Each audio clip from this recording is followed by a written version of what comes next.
नमस्कार साथियों, लाइब्रेरी ज्ञान में आप सभी का फिर से एक बार स्वागत है। आज एक महत्वपूर्ण इन्फॉर्मेशन फिर से लेकर आया हूँ आप लोगों के लिए। एनआईटी वारंगल है ना, national institute of technology Warangal, यहाँ LIS इंटर्न लाइब्रेरी ट्रेनिंग का फॉर्म निकला हुआ है। तो जो भी छात्र छात्राएँ एलिजिबल हैं वो बिल्कुल ज़रूर अप्लाई कीजिए। आप लोगों के लिए महत्वपूर्ण है, लाइब्रेरी प्रोफेशनल महत्वपूर्ण है। आप लाइब्रेरी के वर्क नेचर को बहुत अच्छे ढंग से NITs IITs में सीखेंगे। तो ये बहुत सुनहरा अवसर है आप सभी के लिए कि आप अप्लाई कीजिए, इंटरव्यू फेस कीजिए, रिटन एग्ज़ाम फेस कीजिए और क्वालिफाइड कीजिए। इसी मैटर पर, इसी टॉपिक पर आज डिस्कस कर रहा हूँ। तो चलिए शुरू करते हैं। नेशनल इंस्टीट्यूट ऑफ टेक्नोलॉजी, राष्ट्रीय प्रौद्योगिकी संस्थान वारंगल है ना, वारंगल में निकला है, जो कि तेलंगाना स्टेट्स में है ना। ये देखिए, आप 5 नवंबर को ये रिलीज़ किया गया है इन्फॉर्मेशन नोटिफिकेशन को कि आपका जो लाइब्रेरी ट्रेनिंग का पोस्ट है ना, वो पोस्ट आया हुआ है। और कितने पोस्ट हैं? 5 पोस्ट है। इस पर अच्छे से डिस्कस कर लेते हैं। The national institute of technology Warangal is an institute of national importance govern by NITSER Act 2007 and function under the agencies of Ministry of Education, Government of India. NIT Warangal is inviting application for the position of library trainee for a 1 year contract basis. अब देखिए, ये जो training आपका form निकला है ये 1 साल के लिए, ठीक है। आप अगर ज्वाइन करते हैं तो आप 1 साल तक ट्रेनिंग करेंगे यहाँ, ठीक है। Training post position library training post का नाम है, ठीक है। नेचर ऑफ एंगेजमेंट जो है आपका वो टेम्पररी और कॉन्ट्रैक्ट बेसिस है, मतलब आपको साल भर के लिए रखेंगे, परमानेंट पोस्ट नहीं है, ठीक है। पीरियड ऑफ एंगेजमेंट है, ये 1 साल के लिए, ये भी बताया गया है इसमें। और देखिए, वर्क में आपको जो काम करना होगा, selected candidates should work 6 day a week, 1 हफ्ते में 6 दिन आपको काम करना रहेगा और डिफरेंट शिफ्ट में काम करना रहेगा। हो सकता है NIT है तो फर्स्ट शिफ्ट, सेकंड शिफ्ट और थर्ड शिफ्ट, तीनों शिफ्ट चल सकता है। फर्स्ट जो होता है आपका मॉर्निंग वाला शिफ्ट है और सेकंड जो आफ्टरनून वाला और नाइट वाला शिफ्ट है ना। टोटल कितने पोस्ट हैं? तो 5 पोस्ट हैं। बहुत अच्छा, बहुत सुनहरा अवसर है। बस आपके पास क्वालिफ़िकेशन, एलिजिबिलिटी क्राइटेरिया होना चाहिए। और इसमें रेम्यूनरेशन आपको क्या मिलेगा? तो आपको 20,000 स्टाइपेंड के रूप में है ना रेम्यूनरेशन मिलेगा, कॉन्सिलेटेड मिलेगा। और हॉस्टल फैसिलिटीज़ भी, accommodation will be provided with in है ना। NIT के कैंपस भी आपको प्रोवाइड किया जाएगा विथ पेमेंट बेसिस है, मतलब आप अगर रूम में लेकर रहते हैं तो आपको जो भी चार्जेस रूम का होगा वो आपके इस स्कॉलरशिप, जो भी आपको ये इंटर्नशिप का पेमेंट मिल रहा है, इससे आपको पेमेंट काट कर, या इस हो सकता है आपको 20,000 पूरा मिले और उसमें से आपका रूम रेंट जो है NIT कैंपस के अंदर ही रहेगा, उसके से 3,000 4,000 5,000 जो भी है वो काट लेंगे, ठीक है। आपको पे करना पड़ेगा, ठीक है।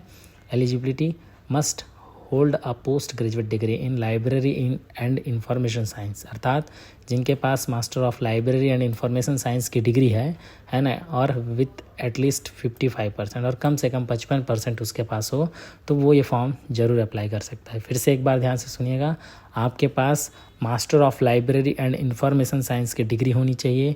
उस डिग्री के साथ साथ उस डिग्री पे, सर्टिफिकेट्स पे आपके 55% कम से कम होने चाहिए। 55% से नीचे वाले छात्र छात्राएं बिल्कुल अप्लाई नहीं कर सकते। अगर आप अप्लाई करते हैं तो भी रिजेक्ट हो जाएगा आपका एप्लीकेशन। तो याद रखिएगा, 55% से ऊपर आपका होना चाहिए। एज लिमिट सबसे महत्वपूर्ण चीज़ है, तो एज लिमिट है यहाँ पर 28 साल है ना। 28 साल तक के ही फॉर्म डाल सकते हैं। 28 से 1 दिन भी ऊपर होता है तो आपका फॉर्म रिजेक्ट हो जाएगा, ठीक है। Desirable abilities, skills and knowledge, basic computer application knowledge आपको होना चाहिए। MS Word, PowerPoint, Excel, ये सब चीज़ों का अच्छे से नॉलेज हो, है ना। Proficient communication skills in Hindi and English, ठीक है। इंग्लिश और हिंदी में अच्छा कम्युनिकेशन स्किल होना चाहिए आपका, ठीक है। आप इन सब चीज़ों को ध्यान में रखते हुए फॉर्म भर दीजिएगा, है ना। Interested candidates are advise to apply for the training position through online portal. सबसे खास बात है आजकल की एप्लीकेशंस की, आप जो फॉर्म फिल करेंगे वो फॉर्म आप ऑनलाइन फिल कर सकते हैं, ठीक है। ये वेबसाइट दिया हुआ है, वेब लिंक दिया हुआ है। ये लिंक आपको डिस्क्रिप्शन में मैं डाल दूंगा, आप वहाँ से क्लिक कर डायरेक्ट इस लिंक पर पेस्ट कर सकते हैं और यहाँ से पेस्ट कर आप सर्च कर सकते हैं और डायरेक्ट फॉर्म भर सकते हैं, ठीक है। और 30 नवंबर 2024 से पहले सबमिट कर दीजिएगा। और आगे सुन लीजिए, candidate have to bring a set of self attested photocopies of their eligibility claims along with original certificate and original identity proof issued by any government body and 2 passport size color photograph when called for selection process on short listing. अगर आपका short listing के लिए selection होता है तो इन सब चीज़ों को लेकर आपको पहुंचना है। क्या क्या चीज़ों को लेकर पहुंचना है, तो सेल्फ अटेस्टेड जितने भी आपके सर्टिफिकेट्स के फ़ोटो कॉपीज़ हैं उनको लेकर जाइएगा आप। ओरिजिनल भी साथ में रखिएगा, उनके साथ साथ ओरिजिनल आपके आइडेंटिटी प्रूफ रखिएगा, ठीक है। ये सब आपके काम आएंगे। मैक्सिमम एज लिमिट जो है रिलैक्सेशन अगर मिलता है 3 साल का, ओबीसी नॉन क्रीमी लेयर्स को 5 ईयर, ST SC को मिलेगा और 10 ईयर PWD। इस तरह से अगर हम देखते हैं तो 28 से है ना, जो ओबीसी नॉन क्रीमी लेयर है उनके लिए 3 साल एक्स्ट्रा, 29, 30, 31 साल तक आप अप्लाई कर सकते हैं। 5 ईयर जो है SC ST को मिला है तो 5 साल ST SC में और जोड़ दीजिए। और जो PWD कैटेगरी के कैंडिडेट हैं उनको 10 साल मिला है। इस 10 सालों की छूट, 5 सालों की छूट और 3 सालों की छूट के साथ आप अप्लाई कर सकते हैं। Trainees will be selected based on the performance in the written test and interview. आपका एक रिटन एग्ज़ाम कंडक्ट होगा, उस रिटन एग्ज़ाम में आपको अच्छा परफॉर्मेंस देना है। आपके परफॉर्मेंस के आधार पर आपको इंटरव्यू के लिए शॉर्टलिस्टेड करेंगे। इंटरव्यू होने के बाद आपका सिलेक्शन होगा, ठीक है।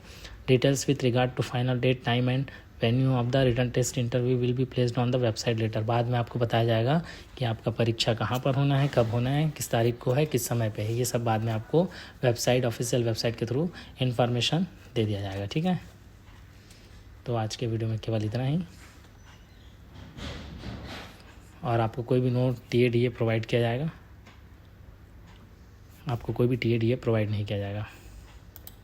तो आज के वीडियो में केवल इतना ही। कुछ भी डाउट हो तो कमेंट कर सकते हैं। नए वीडियो पे फिर मिलते हैं। धन्यवाद। तब तक के लिए आप अपना ख्याल रखिए।